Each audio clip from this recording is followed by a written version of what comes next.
எல்லாருக்கும் இனிய புத்தாண்டு நல்வாழ்த்துக்கள்.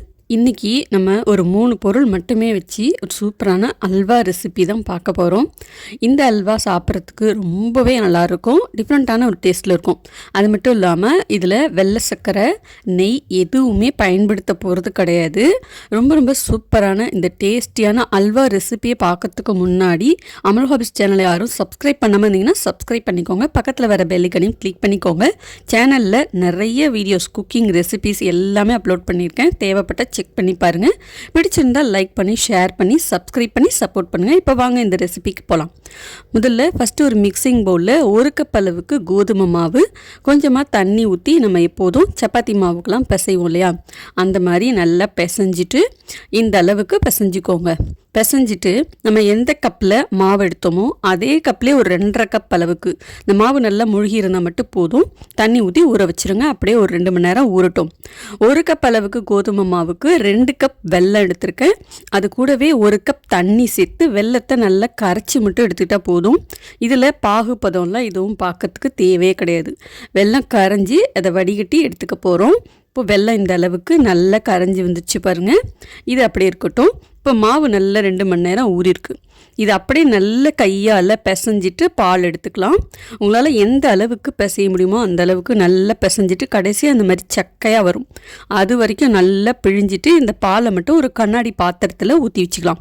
அப்போ தான் நமக்கு பால் அடியில் தங்கிடும், மேலே தண்ணி படிஞ்சிரும். அது நமக்கு பார்க்குறதுக்கு கொஞ்சம் ஈஸியாக தெரியும். அதுக்காக தான் நான் அந்த மாதிரி ஊற்றி வச்சுருக்கேன். இப்போது பாட்டிலில் ஊற்றின அந்த பால் அப்படியே 4 மணி நேரத்துக்கு அப்படியே இருக்கட்டும். இப்போ அடுத்தது தேங்காய் பால் அரைக்கிறதுக்காக ஒரு முழு தேங்காயில் இருக்கிற தேங்காய் எடுத்திருக்கேன். சின்ன சின்ன பல்லாக கட் பண்ணிவிட்டு மிக்ஸி ஜாரில் சேர்த்துட்டு வெதுவெதுப்பான தண்ணி ஊற்றி அரைச்சி பால் எடுத்துக்கிறேன். நீங்கள் சாதாரண தண்ணி ஊற்றி அரைக்கிறத விட வெதுவெதுப்பாக இந்த மாதிரி தண்ணி ஊற்றி அரைச்சி பால் எடுத்து பாருங்கள். நிறைய பால் கிடைக்கும். அதே மாதிரி பால் நல்ல திக்காகவும் இருக்கும். இந்த மாதிரி ஒரு 3 தடவை தொடர்ந்து பால் எடுத்துக்கோங்க. இப்போ பாருங்கள், பால் எடுத்து வச்சுட்டேன்.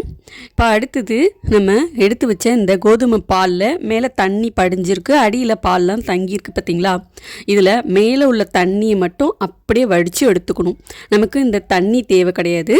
இந்த அடியில் உள்ள பால் மட்டும்தான் தேவை. அந்த பால் வச்சு தான் நம்ம இன்றைக்கி அல்வா செய்ய போகிறோம். இந்த அல்வா சாப்பிட்றதுக்கு ரொம்ப ரொம்ப டேஸ்ட்டாக இருக்கும். ஆனால் கொஞ்சம் மெனக்கட்டு நம்ம செய்கிற மாதிரி தான் இருக்கும்.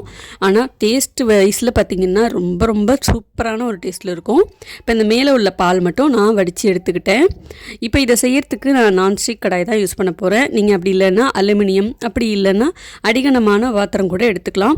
இந்த வடிகட்டின பால், அதுக்கப்புறம் தேங்காய் பால், வடிகட்டின வெள்ளை கரைசல் எல்லாத்தையும் இந்த நான்ஸ்டிக் கடாயில் சேர்த்துட்டு கரண்டியை வச்சு நல்லா கலந்துக்கணும். இதுக்கப்புறம் அடுப்பை ஆன் பண்ணிவிட்டு கடாய் அப்படியே வச்சுட்டு தொடர்ந்து கைவிடாமல் கிண்டிக்கிட்டே இருக்கணும்.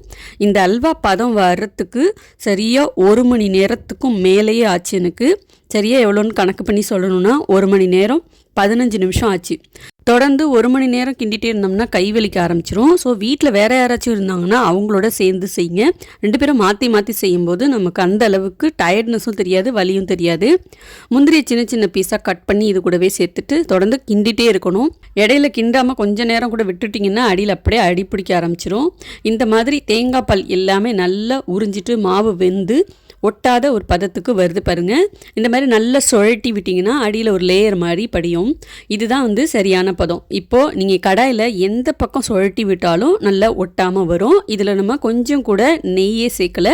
நம்ம சேர்த்த தேங்காய் பால்லேருந்து எண்ணெய் பிரிஞ்சு வர்றதுனால நெய் சேர்க்க தேவையில்லை. இப்போது ஒரு எண்ணெய் தடவுன ஒரு பாத்திரத்தில் இதை அப்படியே மாற்றிக்கலாம்.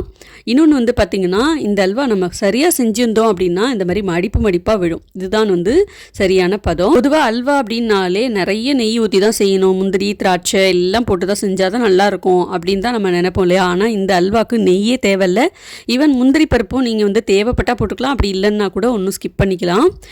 நெய் இல்லைன்னா எண்ணெய் தடவை ஒரு ஸ்பூன் வச்சு நல்லா இதை ஆற விட்டுருங்க. குறைஞ்சபட்சம் ஒரு 6 மணி நேரம் கழித்து இந்த மாதிரி நீங்கள் பீஸ் போட்டு வச்சு சர்வ் பண்ணலாம். 15 நாள் வரைக்கும் கூட இதை வச்சு நீங்கள் சாப்பிட்லாம். ரொம்ப ரொம்ப டேஸ்ட்டாக இருக்கும். நான் இன்றைக்கி ட்ரை பண்ணியிருக்கிறது மஸ்கோத் அல்வா. இந்த மஸ்கோத் அல்வாவில் மேலே ஒரு வெள்ளை லேயர் மாதிரி படியும் இல்லையா, அது பார்த்திங்கன்னா நான் நான்ஸ்டிக் கடாயில் பண்ணியிருக்கிறதுனால எனக்கு மேலே வரல. ஆனால் நீங்கள் அலுமினியம் பாத்திரத்தில் வச்சு ட்ரை பண்ணிங்க அப்படின்னா உங்களுக்கு அந்த லேயர் மேலே அழகாக கிடைக்கும். இன்றைக்கி நியூ இயர் அப்படிங்கிறதுனால இந்த ரெசிபியை கண்டிப்பாக ட்ரை பண்ணி பாருங்கள். பாருங்கள்.